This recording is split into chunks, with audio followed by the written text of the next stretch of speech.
Hey, what's up you guys? It's your boy Yudhis back again with another video. Yes, on the last video we talked about the new realities which are AR, VR, and MR.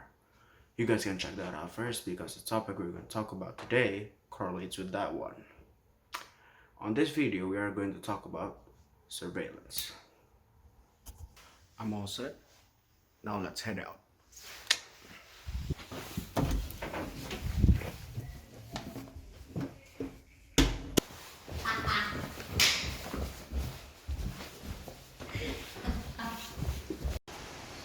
We're in a society where surveillance is everywhere. People might not notice it, but as simple as having your social media is already considered as surveillance. I'm going to walk to the nearest bus stop to head to Box Hill Central, and let's see how many surveillance can I find there. I wonder how. The weather isn't that good today, but let's do this.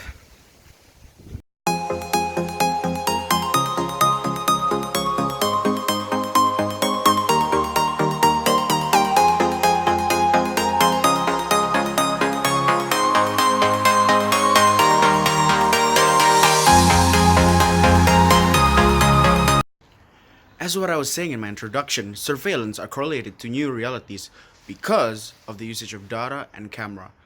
This is an example I'm going to show you just like in the last video. Like so. Hi, remember these moves? Yes, these Snapchat filters are considered as surveillance. Might as well say hello to those. That's my face. Hi. Let's get back to the video.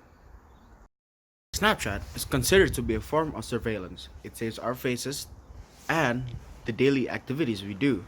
Aside from that, one of their features called the Snap Map pinpoints our location to an exact place.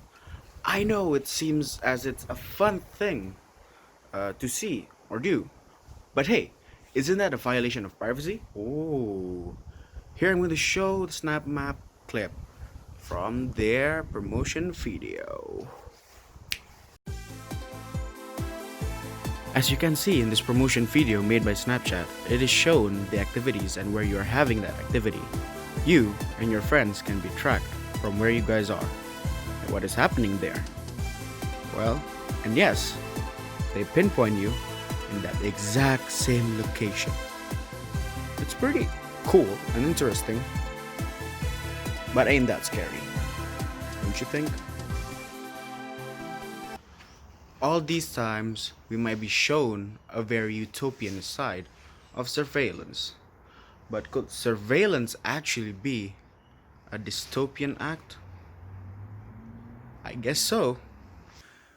There are preventions to keep the people's trust by having rules and regulations made to help justify the actions. Like for example, here in Australia, quoting from the security cameras regulation, there are two main points that I would like to highlight in public places. First is to tell you that your image may be captured before you are recorded. And second, they will make sure the recorded personal information is secured and destroyed or will be de-identified when it's no longer needed. So it's a very good thing because there won't be any privacy violations. Even so, can we actually trust them with their statements? To prove that, or at least have some backup proof, I'm going to interview one of my friends just to see whether or not the public recognizes the rule or not, or at least surveillance in general.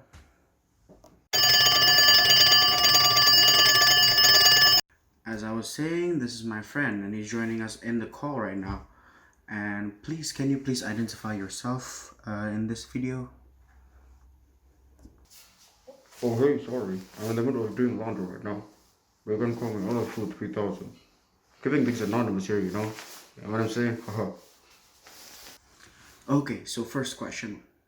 Do you know anything about surveillance? Personally, I think surveillance is like those cameras around us. Yeah, it's everywhere these days. I think it's impossible not being watched. I see. Okay, up to the second question. So, are you actually comfortable by being tracked for 24/7 through surveillance?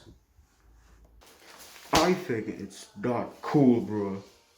I also need my privacy, you see? Nothing 24/7 for me is McDonald's or KFC. Yeah.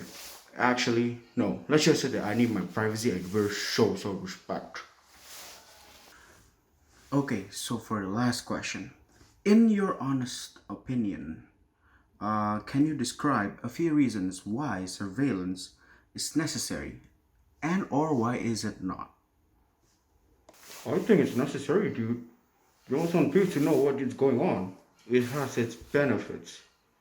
But then, I don't agree with the 24/7 things. You should start having an on-off button. I don't want them sticking on me late at night. I need my beauty sleep, you know. Okay then, thank you so much for your time and for answering these questions. And let's continue the video. 13th of June 2019, as reported from Jakarta Post, talks about the use of CCTV around the city. According to the Jakarta Communications and Information Technology Agency, the city operates 7,685 CCTVs. That is a lot of surveillance, but even so, sometimes it is still not able to reach its full potential. This article talks about the aftermath of the election that happened earlier this year. How a riot happened by people who did not agree of Indonesia's president re-election. As to what I believe and have stated in one of my classes, technology is always neutral. It is always about the user who decide on their intentions. According to David Lyon, surveillance refers to any collection and processing of personal data, whether identifiable or not, for purposes of influencing or managing those whose data have been garnered. With that, we believe that surveillance sure has a big price. It is comparable to money because data selling is a thing these days. Also, based on a book written by Toshimaru Akugura, surveillance evolved as the years passed by. A long time ago, surveillance means the capitalists need to watch over their workers and privacy could only be given to those that have power. As time grows, eventually surveillance becomes less seen but more effective, such as what we see these days.